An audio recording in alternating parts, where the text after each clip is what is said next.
ओम श्री अनंत कोटि ब्रह्मांड नायक राजाधिराज योगिराज पार ब्रह्म श्री सच्चिदानंद समर सद्गुरु साईनाथ महाराज आपकी जय हो। हे बाबा, आज श्री साईं सचरित्र का अध्याय 8 ये सभी भक्तों तक पहुंच रहा है। साईं सब पर अपनी कृपा बरसाए रखना, अपनी कृपा बनाए रखना। ये पाठ सबके चित्त में उतरे और सभी का जीवन सफल हो, सभी भक्तों का जीवन सफल हो। आइए श्री साईं सचरित्र का अध्याय 8 पढ़ते हैं, जिसमें कि पहले दिया है मानव जन्म का महत्व, श्री साईं बाबा की भिक्षावृत्ति, बाईजाबाई की सेवा शुश्रूषा, श्री साईं बाबा का शयन कक्ष और खुशाल चंद पर प्रेम। जैसा कि गत अध्याय में कहा गया है, अब श्री हेमाड पंत मानव जन्म की महत्ता को विस्तृत रूप में समझाते हैं। श्री साईं बाबा किस प्रकार भिक्षा उपार्जन करते थे, बाईजाबाई उनकी किस प्रकार सेवा शुश्रूषा करती थी, वे मस्जिद में तात्या कोते और महलसापति के साथ किस प्रकार शयन करते तथा खुशाल चंद पर उनका कैसा स्नेह था, इसका आगे वर्णन किया जाएगा। अब हम पढ़ते हैं मानव जन्म का महत्व। इस विचित्र संसार में ईश्वर ने लाखों प्राणियों, जैसे हिंदू शास्त्र के अनुसार 84 लाख योनियां, इनको उत्पन्न किया है, जिनमें देव, दानव, गंधर्व, जीव जंतु और मनुष्य आदि सम्मिलित हैं, जो स्वर्ग, नरक, पृथ्वी, समुद्र तथा आकाश में निवास करते और भिन्न भिन्न धर्मों का पालन करते हैं। इन प्राणियों में जिनका पुण्य प्रबल है, वे स्वर्ग में निवास करते और अपने सत्कृत्यों का फल भोगते हैं। पुण्य के क्षीण होते ही वे फिर निम्न स्तर पर आ जाते हैं, और वे प्राणी जिन्होंने पाप या दुष्कर्म किए हैं, नरक को जाते हैं और अपने कुकर्मों का फल भोगते हैं। जब उनके पाप और पुण्यों का समन्वय हो जाता है, तब उन्हें मानव जन्म और मोक्ष प्राप्त करने का अवसर प्राप्त होता है। जब पाप और पुण्य दोनों नष्ट हो जाते हैं, तब वे मुक्त हो जाते हैं। अपने कर्म तथा प्रारब्ध के अनुसार ही आत्माएं जन्म लेती या काया प्रवेश करती हैं। इसके बाद अगला है मनुष्य शरीर अनमोल। यह सत्य है कि समस्त प्राणियों में 4 बातें एक समान हैं: आहार, निद्रा, भय और मैथुन। मानव प्राणी को ज्ञान एक विशेष देन है, जिसकी सहायता से ही वह ईश्वर दर्शन कर सकता है, जो अन्य किसी योनि में संभव नहीं। यही कारण है कि देवता भी मानव योनि से ईर्ष्या करते हैं तथा पृथ्वी पर मानव जन्म धारण करने हेतु सदैव ललायित रहते हैं, जिससे उन्हें अंत में मुक्ति प्राप्त हो। किसी किसी का ऐसा भी मत है कि मानव शरीर अति दोषयुक्त है। यह कृमि, मज्जा और कफ से परिपूर्ण, क्षणभंगुर, रोगग्रस्त तथा नश्वर है। इसमें कोई संदेह नहीं कि यह कथन अंशतः सत्य है, परंतु इतना दोषपूर्ण होते हुए भी मानव शरीर का मूल्य अधिक है, क्योंकि ज्ञान की प्राप्ति केवल इसी योनि में ही संभव है। मानव शरीर प्राप्त होने पर ही तो ज्ञात होता है कि यह शरीर नश्वर और विश्व परिवर्तनशील है, और इस प्रकार धारणा कर इंद्रिय जन्य विषयों को तिलांजलि देकर तथा सत्य असत का विवेक कर ईश्वर साक्षात्कार किया जा सकता है। इसलिए यदि हम शरीर को तुच्छ और अपवित्र समझकर उसकी अपेक्षा करें, तो हम ईश्वर दर्शन के अवसर से वंचित रह जाएंगे। यदि हम उसे मूल्यवान समझकर उसका मोह करेंगे, तो हम इंद्रिय सुखों की ओर प्रवृत्त हो जाएंगे, और तब हमारा पतन भी सुनिश्चित ही है। इसलिए उचित मार्ग जिसका अवलंबन करना चाहिए यह है कि ना तो देह की उपेक्षा करो और ना ही उसमें आसक्ति रखो। केवल इतना ही ध्यान करें कि किसी घुड़सवार का अपनी यात्रा में अपने घोड़े पर तब तक ही मोह रहता है जब तक वह अपने निर्दिष्ट स्थान पर पहुंचकर लौट ना आए। इसीलिए ईश्वर दर्शन या आत्म साक्षात्कार के निमित्त शरीर को सदा ही लगाए रखना चाहिए, जो जीवन का मुख्य ध्येय है। ऐसा कहा जाता है कि अनेक प्राणियों की उत्पत्ति करने के पश्चात भी ईश्वर को संतोष नहीं हुआ। कारण यह है कि कोई भी प्राणी उसकी अलौकिक रचना और सृष्टि को समझने में समर्थ ना हो सका, और इसी कारण उसने एक विशेष प्राणी अर्थात मानव जीव जाति की उत्पत्ति की और उसे ज्ञान की विशेष सुविधा प्रदान की। जब ईश्वर ने देखा कि मानव उसकी लीला, अद्भुत रचनाओं तथा ज्ञान को समझने के योग्य है, तब उन्हें अति हर्ष एवं संतोष हुआ। भागवत स्कंद 11:9-28 के अनुसार, इसलिए मानव जन्म प्राप्त होना बड़े सौभाग्य का सूचक है। उच्च ब्राह्मण कुल में जन्म लेना तो परम सौभाग्य के लक्षण है, परंतु श्री साईं शरणाम्बजों में प्रीति और उनकी शरणागति प्राप्त होना इन सभी में अति श्रेष्ठ है। आइए अब पढ़ते हैं मानव का प्रयत्न। इस संसार में मानव जन्म अति दुर्लभ है। इस मनुष्य की मृत्यु तो निश्चित ही है और वह किसी भी क्षण उसका आलिंगन कर सकती है। ऐसी ही धारणा कर हमें अपने ध्येय की प्राप्ति में सदैव तत्पर रहना चाहिए।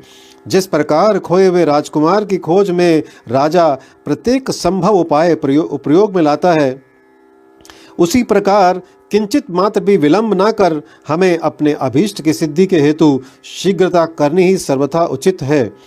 अतः पूर्ण लगन और उत्सुकता पूर्वक अपने ध्येय, आलस्य और निद्रा को त्याग कर हमें ईश्वर का सर्वदा ध्यान रखना चाहिए। यदि हम ऐसा ना कर सके तो हमें पशुओं के स्तर पर ही अपने आप को समझना पड़ेगा। आगे पढ़ते हैं, कैसे प्रवृत्त होना। अधिक सफलतापूर्वक और साक्षात्कार को सुलभ प्राप्त करने का एकमात्र उपाय है किसी योग्य संत या सद्गुरु के चरणों की शीतल छाया में आश्रय लेना, जिसे कि ईश्वर साक्षात्कार हो चुका हो।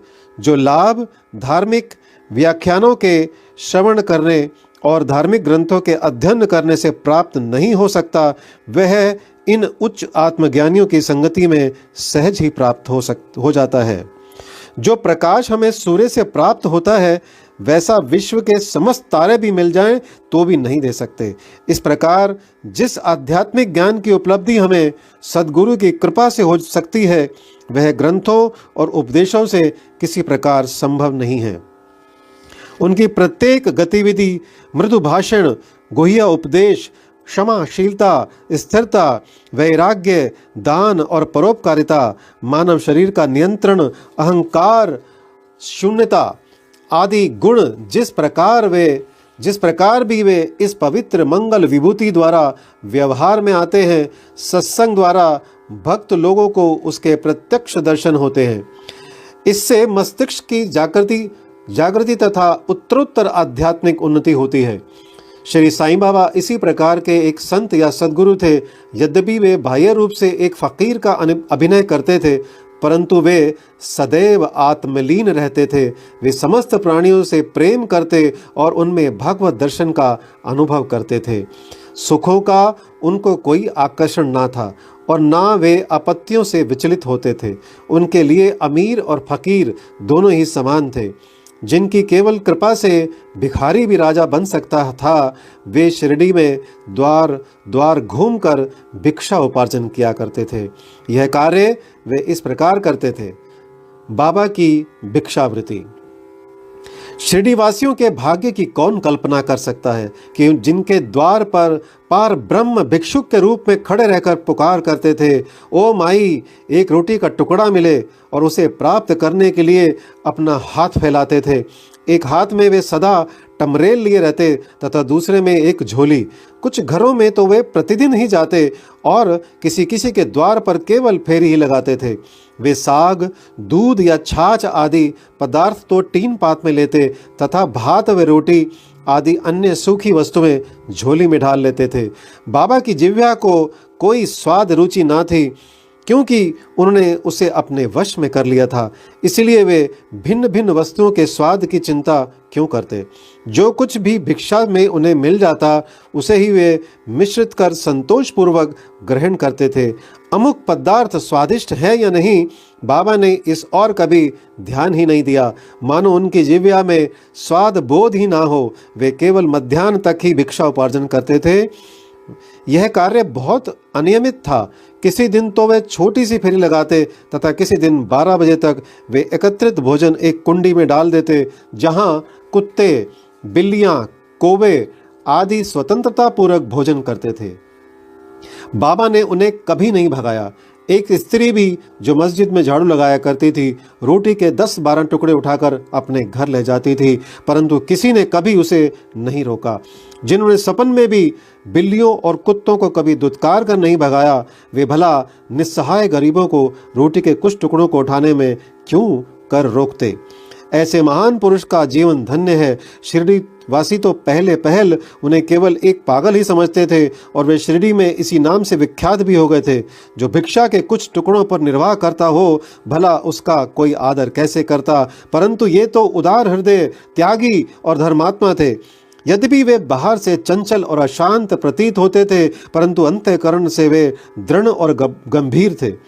उनका मार्ग गहन तथा गूढ़ था। फिर भी ग्राम में कुछ ऐसे श्रद्धावान और सौभाग्यशाली व्यक्ति थे जिन्होंने उन्हें पहचान कर एक महान पुरुष माना। ऐसी ही घटना नीचे दी जाती है, यानी बायजाबाई की सेवा। तात्या कोते की माता, जिनका नाम बायजाबाई था, दोपहर के समय एक टोकरी में रोटी और भाजी लेकर जंगल को जाया करती थी। वे जंगल में कोसों दूर जाती और बाबा को ढूंढकर उनके चरण पकड़ती थी। बाबा तो शांत और ध्यान मग्न बैठे रहते थे। वे एक पत्तल बिछाकर उस पर सब प्रकार के व्यंजन आदि जैसे रोटी, साग आदि परोसती और बाबा से भोजन करने के लिए आग्रह करती। उनकी सेवा तथा श्रद्धा की रीति बड़ी विलक्षण थी। प्रतिदिन दोपहर को जंगल में बाबा को ढूंढना और भोजन के लिए आग्रह करना, उनकी इस सेवा और उपासना की स्मृति बाबा को अपने अंतिम क्षणों तक बनी रही। उनकी सेवा का ध्यान कर बाबा ने उनके पुत्र को बहुत लाभ पहुंचाया। माँ और बेटे दोनों को ही फकीर पर दृढ़ निष्ठा थी। उन्होंने बाबा को सदैव ईश्वर के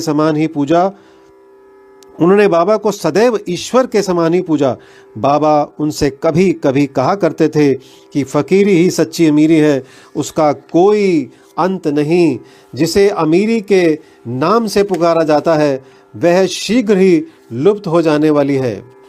कुछ वर्षों के बाद बाबा ने जंगल में विचरना त्याग दिया। वे गांव में ही रहने और मस्जिद में ही भोजन करने लगे। इस कारण बायजाबाई को भी उन्हें जंगल में ढूंढने के कष्ट से छुटकारा मिल गया। आगे पढ़ते हैं। तीनों का शयन कक्ष। वे संत पुरुष धन्य हैं जिनके हृदय में भगवान वासुदेव सदैव वास करते हैं। वे भक्त भी भाग्यशाली हैं जिन्हें उनका सानिध्य प्राप्त होता है। ऐसे ही 2 भाग्यशाली भक्त थे, पहला तात्या कोते पाटिल और दूसरा भगत महालसापति। दोनों ने बाबा के सानिध्य का सदैव पूर्ण लाभ उठाया। बाबा दोनों पर एक समान प्रेम रखते थे। ये तीनों महानुभाव मस्जिद में अपने सिर पूर्व, पश्चिम तथा उत्तर की ओर करते और केंद्र में एक दूसरे के पैर से पैर मिलाकर शयन किया करते थे। बिस्तर में लेटे लेटे ही वे आधी रात तक प्रेम पूर्वक वार्तालाप और इधर उधर की चर्चाएं किया करते थे। यदि किसी को भी निद्रा आने लगती तो दूसरा उसे जगा देता था। यदि तात्या खर्राटे लेने लगते तो बाबा शीघ्र ही उठकर उसे हिलाते और सिर पकड़कर जोर से दबा देते थे। यदि कहीं यह महालसापति हुए तो उन्हें भी अपनी ओर खींचते और पैरों पर धक्का देकर पीठ थपथपाते थे। इस प्रकार तात्या ने 14 वर्षों तक अपने माता पिता को गृह पर ही छोड़कर बाबा के प्रेमवश मस्जिद में ही निवास किया। कैसे सुहावने दिन थे वे, उनकी क्या कभी विस्मृति हो सकती है। उस प्रेम का क्या कहना, बाबा की कृपा का मूल्य कैसे आंका जा सकता था।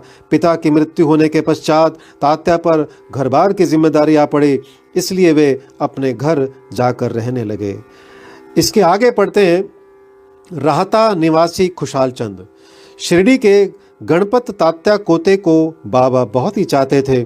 वे राहता के मारवाड़ी सेठ श्री चंद्रभान को भी बहुत प्यार करते थे।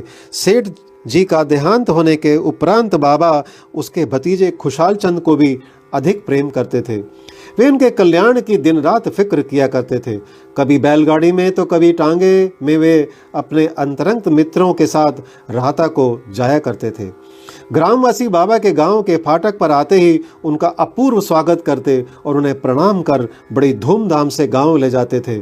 खुशाल चंद बाबा को अपने घर पर ले जाते और कोमल आसन पर बिठाकर उत्तम सुस्वादु भोजन कराते और आनंद तथा प्रसन्न चित्त से कुछ देर तक वार्तालाप किया करते थे। फिर बाबा सबको आनंदित कर और आशीर्वाद देकर शिरडी वापस लौट आते थे। एक और राहता यानी दक्षिण में तथा दूसरी ओर नीम गांव में यानी उत्तर में था। इन दोनों ग्रामों के मध्य में शिरडी स्थित है। बाबा अपने जीवन काल में कभी भी इन सीमाओं के पार नहीं गए। उन्होंने कभी रेलगाड़ी और नहीं देखी, ना कभी उसमें प्रवास ही किया, परंतु फिर भी उन्हें सब गाड़ियों के आवागमन का समय ठीक ठीक ज्ञात रहता था। जो भक्तगण बाबा से लौटने की अनुमति मांगते और आदेशानुकूल चलते, वे कुशलतापूर्वक घर पहुंच जाते थे, परंतु इसके विपरीत जो अवज्ञा करते, उन्हें दुर्भाग्य व दुर्घटनाओं का सामना करना पड़ता था। इस विषय से संबंधित घटनाओं और अन्य विषयों का अगले अध्याय में विस्तार पूर्वक वर्णन किया जाएगा। यानी विशेष इस अध्याय के नीचे दी हुई टिप्पणी बाबा के खुशाल चंद पर प्रेम के संबंध में है। किस प्रकार उन्होंने काका साहेब दीक्षित को राहता जाकर खुशाल चंद को लिवा लाने को कहा और उसी दोपहर को खुशाल चंद से स्वप्न में शिरडी आने को कहा, इसका उल्लेख यहाँ नहीं किया गया है, क्योंकि इसका वर्णन इस सचरित्र के 30वें अध्याय में किया जाएगा। श्री सद्गुरु साईनाथ प्रणमस्तु। शुभम भवतु। ओम साई राम।